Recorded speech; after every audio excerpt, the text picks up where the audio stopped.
Setiap nasihat Al-Quran itu harusnya menjadi petunjuk, menjadi cermin bagi kita untuk berkaca, apakah aku begitu?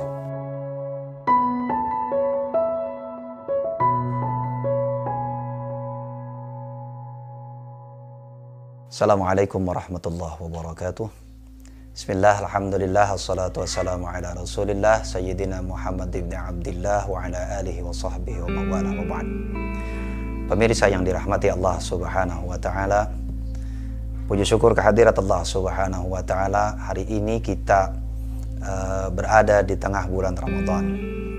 Allah subhanahu wa ta'ala menyampaikan di dalam Al-Quran, A'udzu billahi minasyaitonir rajim, Syahrul Ramadan alladzi unzila fihi al-Quran hudan linnasi wa bayyinatin minal huda wal furqan. Di bulan Ramadan ini, kata Allah, unzila fihi al-Quran, diturunkan di dalamnya Al-Quran. Untuk apa diturunkan? Hudan linnas wa bayyinatin minal huda wal furqan. Petunjuk bagi manusia, bukan hanya orang beriman. Wa bayyinatin, dan juga penjelasan minal huda, penjelasan terhadap petunjuk tersebut, wal furqan, serta menjadi pembeda antara yang hak dan yang batil, yang benar, salah, dan sebagainya. Nah, pemirsa yang dirahmati Allah subhanahu wa ta'ala, karena sebab itu maka Ramadan juga dinamai dengan Syahrul Quran. Nah, sekarang yang penting bagi kita adalah memaknai, bagaimana kita memaknai Quran sebagai petunjuk. Quran sebagai petunjuk. Menggambarkan Quran sebagai petunjuk itu seperti kita melihat petunjuk di pinggir jalan. Bisa jadi kita melihat petunjuk lampu merah, kuning, hijau.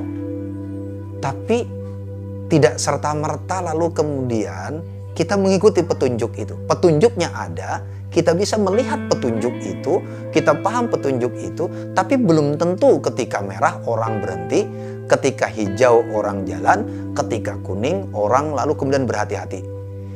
Kadang kalau lagi kosong, celingak kiri kanan, merah, paham itu berhenti, bablas. Hijau, paham bahwa itu jalan terus, tapi kita sibuk main HP. Berhenti sebentar barang beberapa saat. Kuning apalagi, kudunya berhati-hati, tambah kencang. Nah, seperti itu Al-Quran. Sebagai petunjuk, dia sudah ada di sana. Dia sudah ada di situ sebagai petunjuk. Tetapi untuk bisa menjadikannya sebagai petunjuk, kita memerlukan kesiapan diri. Kesiapan diri. Persis seperti lampu-lampu tadi. Dia bisa menjadi sebagai petunjuk, dia ada di sana. Tapi untuk menjadikan petunjuk ini benar-benar petunjuk, tidak hanya petunjuknya yang harus ada, tapi memerlukan kemauan diri kita untuk menerima dia sebagai petunjuk, lalu mengikuti petunjuknya. Begitu Al-Quran. Sebagai petunjuk, dia ada di sana. Ada di sana sebagai teks, ayatnya ada, tafsirnya ada, terjemahnya ada, penafsirannya ada, para ulama mengajarkan di mana-mana. Seminggu sekali kadang kita belajar mengaji, belajar tafsir, apalagi di zaman sekarang tafsiran ada di YouTube, ada di mana-mana kita bisa mendengar penafsiran Al-Quran. Tetapi kita juga perlu kesiapan di dalam diri kita untuk menerimanya sebagai petunjuk. Kesiapan itu pertama, iman. Kita perlu berangkat dari iman. Mungkin mengimani sebagai kitab suci, iya.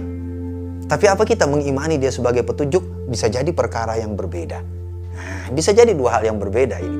Kita mengimani dia sebagai kitab suci, sebagai katam Allah, iya. Tapi apa benar kita mengimani dia sebagai petunjuk untuk mengikutinya? Ini perkara kedua. Sesudah kita mengimaninya, maka lalu kemudian yang kedua, iman itu tidak cukup hanya berhenti di iman. Iman itu juga membutuhkan akal, pikiran. Maka lalu kemudian yang kedua, kita gunakan pikiran kita. Apa yang dimaksud dengan menggunakan pikiran? Belajar memahaminya. Lewat siapa? Lewat guru-guru, lewat para kiai, lewat para ustadz, lewat orang-orang alim yang mengajarkan kepada kita bagaimana caranya memahami petunjuk Al-Quran.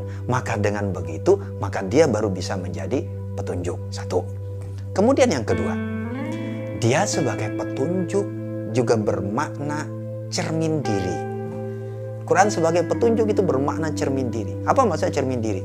Setiap nasihat Al-Quran itu harusnya menjadi petunjuk, menjadi cermin bagi kita untuk berkaca, apakah aku begitu?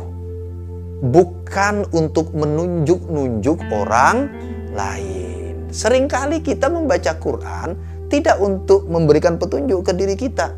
Quran berbicara tentang orang kafir. Yang kita lakukan sibuk mencari orang-orang kafir di sekitar kita. Oh ini kafir, oh ini kafir, ini kafir. Tapi kita lupa, jangan-jangan saya punya bibit-bibit kekufuran di dalam diri saya. Jangan-jangan saya membawa bibit-bibit kekufuran itu seperti perbuatan. Saya memang tidak kafir secara zahir, secara formal, karena saya tidak pernah menyatakan kufur. Tetapi perilaku saya jangan-jangan perilaku kufur, seperti yang dimaksud oleh ayat. Quran memberi penjelasan tentang kelompok manusia yang dilaknat, yang ditegur oleh Allah. Sibuklah kita mencari, siapa orang yang terlaknat ini, siapa orang. Kita lupa jangan-jangan kita sendiri punya bibit-bibitnya, atau jangan-jangan kita melakukannya. Maka Quran sebagai petunjuk itu adalah cermin diri kita untuk berkaca memperbaiki diri kita, bukan sebagai alat untuk menunjuk-nunjuk orang lain.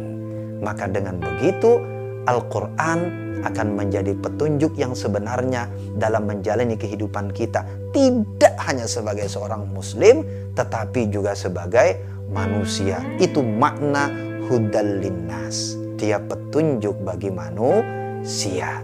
Mudah-mudahan dengan momen Ramadan, dengan momen nuzulul Quran, dengan mengingat kembali Ramadan sebagai Quran, syahrul Quran, itu di mana kita setiap hari mendendangkan bacaan-bacaannya, walaupun dalam keadaan sekarang kita membaca sendiri atau membaca bersama-sama dengan keluarga dekat kita.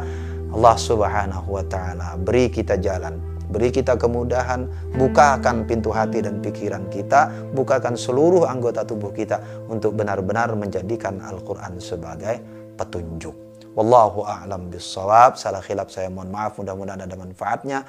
Wallahul muwaffiq ila aqwamit thariq. Assalamualaikum warahmatullahi wabarakatuh.